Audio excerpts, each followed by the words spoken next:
Chapter 3. 6 Months of Darkness. When Richard walked out, my world went silent. The house felt heavy, but it was not the walls, it was my heart. I sat in one place for hours, not knowing what to do. I waited for him to come back. I waited for the sound of his steps, his voice calling my name. But nothing came, only silence. The first night alone was endless. I lay in bed and kept turning to the side where he once slept. I reached out with my hand, but the space was empty, cold. I hugged the pillow and cried until my throat hurt. My tears would not stop. My chest ached as if it would break. I thought, this is how my life will end. Alone, crying, forgotten. Morning came, but it gave me no comfort. I sat at the table with a cup of tea. I made 2 cups by mistake, then remembered he was not there. I stared at the second cup until the tea grew cold. I threw it away, but the pain stayed. Day after day, I repeated the same. Wake up, cry, sit, and wait. I had no energy. I had no hunger. Food had no taste. My body grew weak, but I did not care. I told myself, why eat? Why live? When the person you lived for is gone. I stopped meeting people. I did not answer calls. When neighbors knocked, I pretended I was not home. I did not want their pity. I did not want their advice. I wanted only Richard, and he was gone. At night, I heard whispers in my mind. They said I was worthless. They said I was old. They said no one needed me. I believed those voices. I believed I was nothing without him. I pulled the blanket over my head and cried until my body shook. Sleep never came easily. I closed my eyes, but memories of him filled my mind. His laugh, his voice, his touch. Then I remembered his last words. I want a divorce. The memory stabbed me again and again. Weeks turned into months, 6 months of pain, 6 months of loneliness. I counted the days, but they felt the same. Every day was dark, every night was long. Time moved, but I stayed stuck. My family kept their distance. They did not know how to handle me. Some friends tried to say I was lucky to be free. Their words hurt me more. Free? I did not feel free. I felt broken. I felt empty. One evening, I walked past a mirror. I stopped. I saw my own face. My eyes were red. My skin was pale. My lips had no smile. I stared at myself for a long time. I whispered, "Who are you now?" I had no answer. Without him, I was no one. At least that was what I believed. But even in the darkest nights, a small voice inside me refused to die. It whispered, "You are still here, Alyssa. You are alive."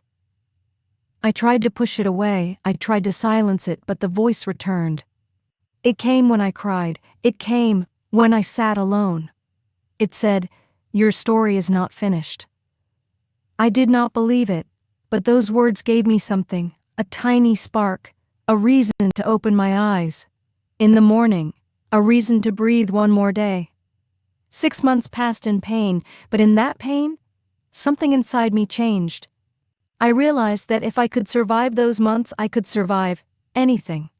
The worst had already happened. Richard had left, my marriage had ended. Yet I was still breathing.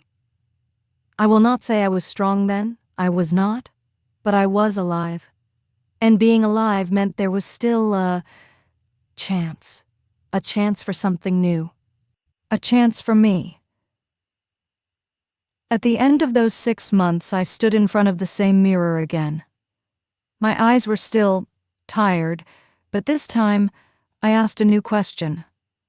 What if my life is not over? What if this is only the beginning? That thought stayed with me. It was small, but it was enough to change my heart.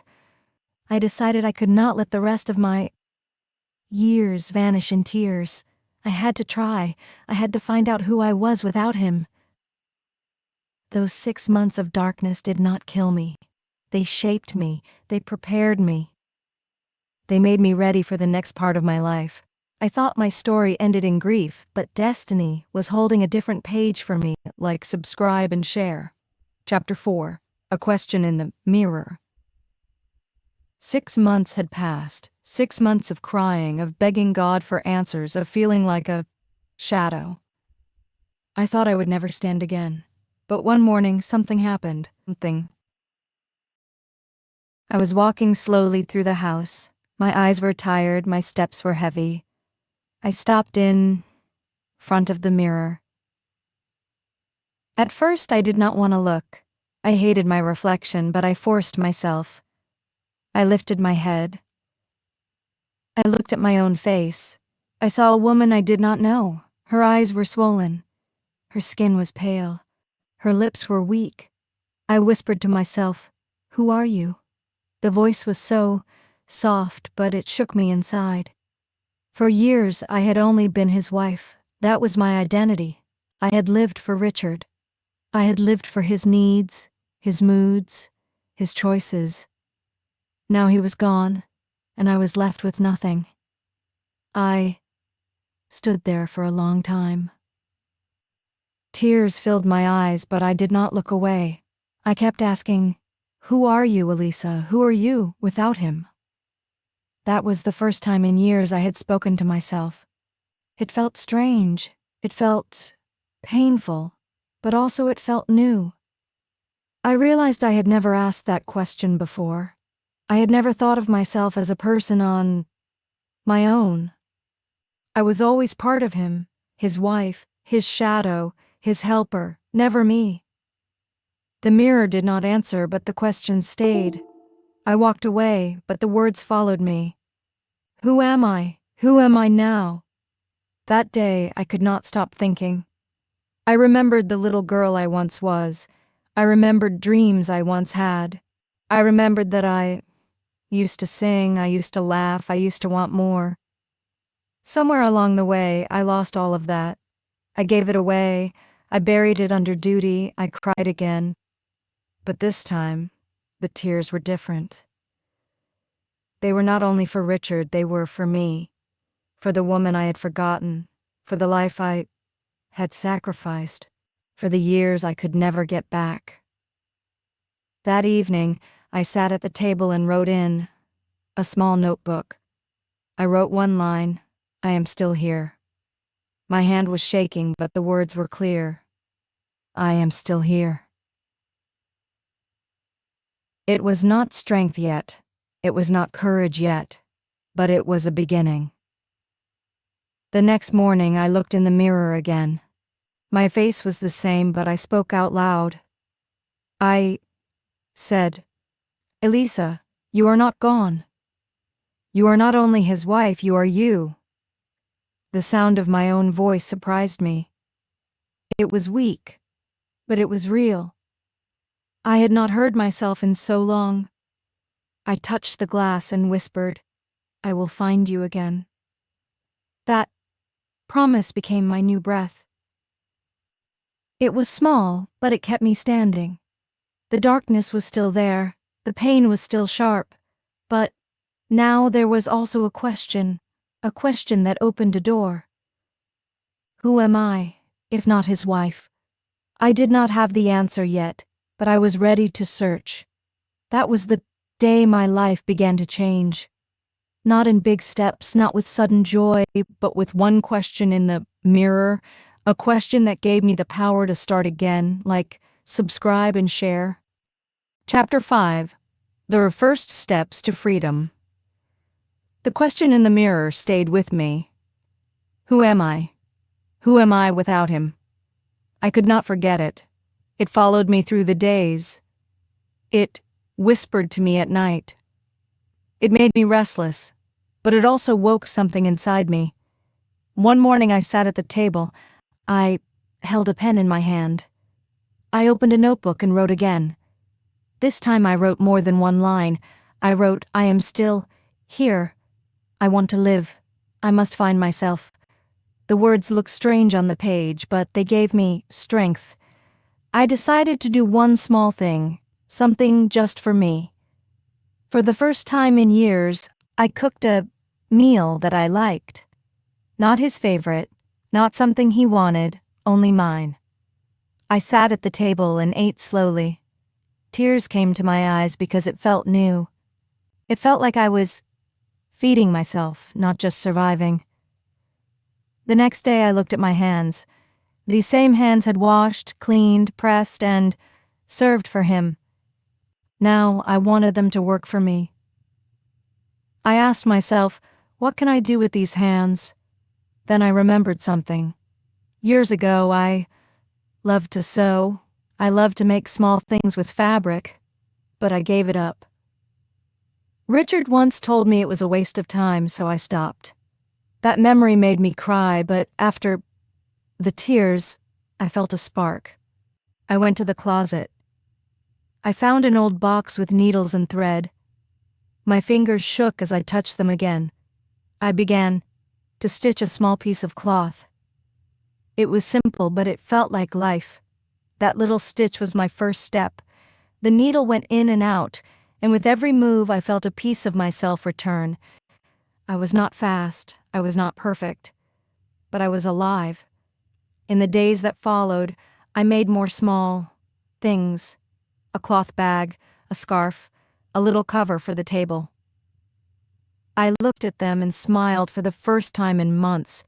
I thought, this is me, this is my work, and this is my choice. One afternoon, a neighbor visited. She saw one of the pieces I had made. She asked if I could make one for her. At first, I was shy. I said I was not good enough, but she insisted. She gave me a little money for it. My hands shook as I held the bills. It was not much, but it was mine. Money from my work, money from my time. That night, I sat in bed and stared at the money. I whispered, Elisa, you can do this. You can stand. It was not about the money itself. It was about the feeling. For the first time, I was not only a wife. I was a person who could create, who could earn, who could choose. Slowly, word spread. Other women asked me to make things. They praised my work. They told me I had talent. I felt something new, respect. Not the kind I begged for from Richard, but the kind that came because of what I could do. Every time I worked with my hands, I felt lighter. Every time someone smiled at my creations, I felt seen. Every time I earned a little money, I felt free. But it was not only about sewing. It was about time. For years, my time was not mine. Every hour belonged to him. Now, even when I was alone, those hours belonged to me. I could use them however I wanted. That freedom scared me at first, but then it gave me peace. I realized I did not have to beg for value anymore. I could give myself value. I could decide what mattered. I could decide what to do. It was not easy. I still cried at night. I still missed him sometimes. I still felt the pain of being left. But I also felt something new growing inside me. Strength, hope.